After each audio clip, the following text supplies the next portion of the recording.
Apa yang akan terjadi pada kita dalam beberapa ratus tahun ke depan? Atau 1000 tahun?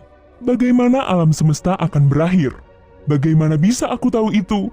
Hei, faktanya tidak ada yang tahu pasti. Namun kita bisa mengkaji semua teori yang ada dan mencari tahunya. Beruntung kita punya proyektor waktu ini untuk melihatnya secara langsung. Ayo kita lihat. Mari kita mulai dengan masa depan kita sendiri. Dalam 10 tahun, umurmu akan 10 tahun lebih tua. Itu sudah pasti.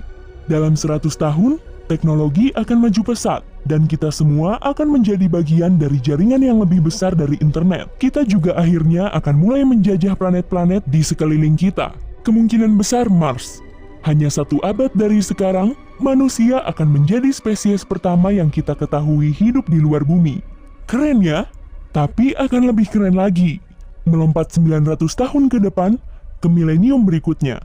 Dalam 1000 tahun, pemakaian teknologi manusia bukan hanya di kehidupan sehari-hari saja, tapi juga di dalam tubuh. Pernah dengar tentang cyborg?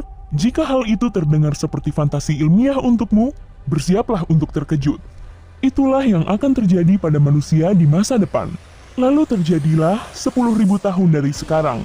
Antares, bintang supergiant merah paling terang ke-15 di langit malam kita, akan mengalami ledakan supernova. Peristiwa dahsyat ini akan mudah dilihat dengan mata telanjang, bahkan di siang bolong, kalau masih ada manusia untuk menyaksikannya.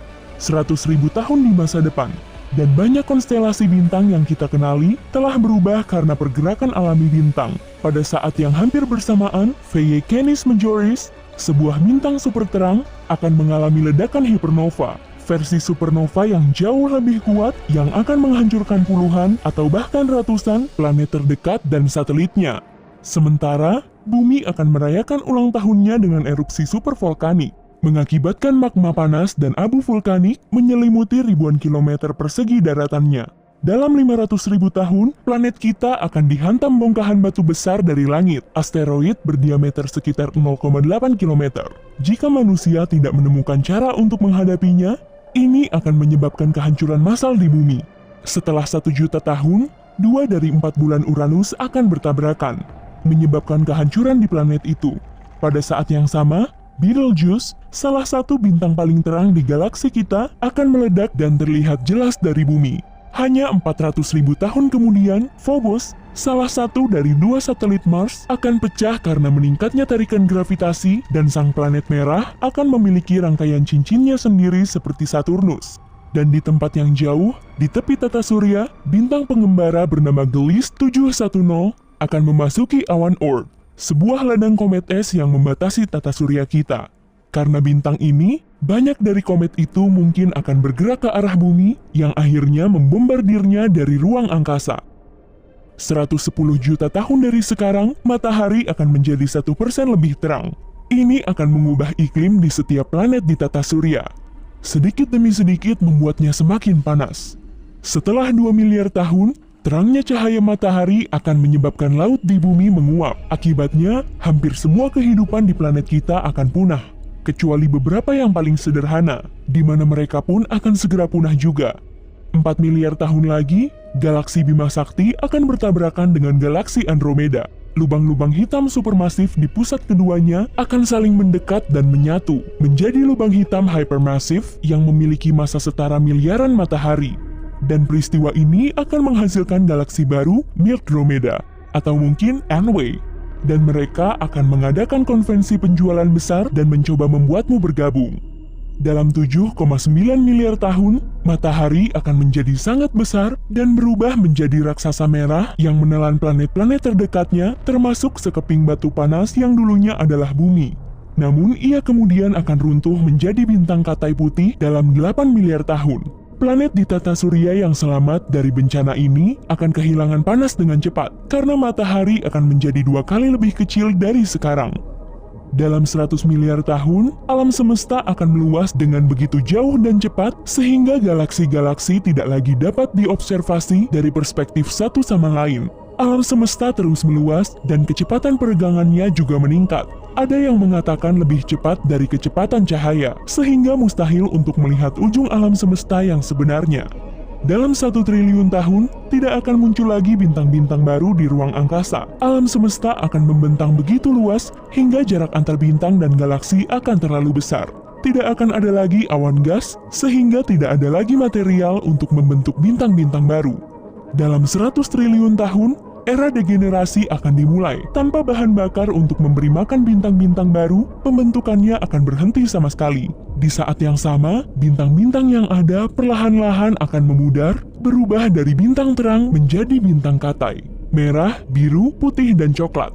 Dalam 120 triliun tahun, hanya katai putih dan coklat yang akan tetap tinggal di mana bintang-bintang dahulu berada. Semua bintang itu sudah kehabisan bahan bakar dan ruang angkasa akan terserak sisa-sisa bintang yang memudar. Alam semesta menjadi tempat tinggal yang gelap. Bintang katai coklat akan sesekali bertabrakan dengan satu sama lain, melebur menjadi bintang katai merah untuk waktu yang singkat.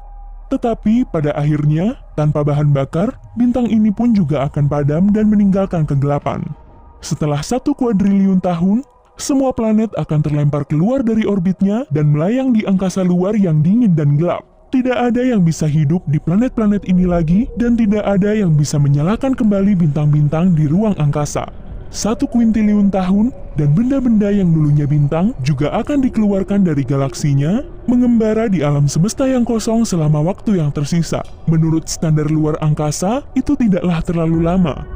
Dalam 10⁻45 tahun, bahkan partikel yang membentuk semua hal di alam semesta akan mulai membusuk, dan ketika proses itu selesai, era lubang hitam segera dimulai.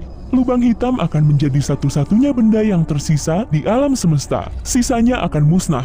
Tetapi bahkan lubang hitam pun tidak abadi. Benda langit ini juga akan membusuk. Dan itu akan terjadi sekitar 10⁻107 tahun dari sekarang. Apa yang tersisa setelah lubang hitam hilang adalah ruang hampa murni yang berisi partikel-partikel subatomik kecil.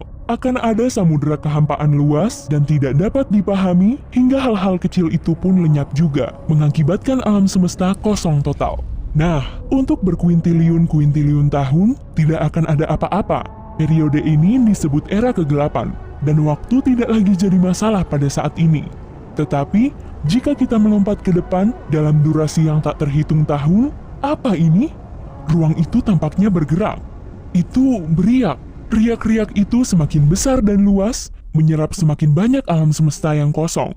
Tetapi, bagaimana ini bisa terjadi dalam ruang hampa? Ya, itu karena kehampaan palsu yang hadir berdampingan dengan yang asli. Belum ada yang tahu persis itu apa. Tapi jika kamu menonton lebih lama, kamu akan melihat, lihat itu. Kehampaan palsu baru saja meluas dan memanas hingga suhu ekstrim, lalu meledak di ruang hampa, mengisinya dengan energi baru, memberikan kehidupan ke alam semesta yang baru, atau mungkin tidak sama sekali. Kita mengetahui peristiwa ini sebagai Big Bang.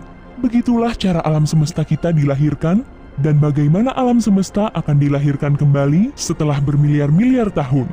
Kesimpulannya, menurutku sekarang sepertinya saat yang tepat untuk hidup. Pastikan kamu keluar dan bermain hari ini. Bekerjanya bisa diundur dulu. Begitu juga alam semesta. Jadi, begitulah kawan. Hey, jika kamu belajar hal baru hari ini, klik tombol suka di video ini, lalu bagikan pada teman-temanmu. Dan berikut adalah beberapa video keren lainnya yang bisa kamu tonton. Klik saja di sebelah kiri atau kanan layar. Dan ingat, tetaplah di sisi terang kehidupan.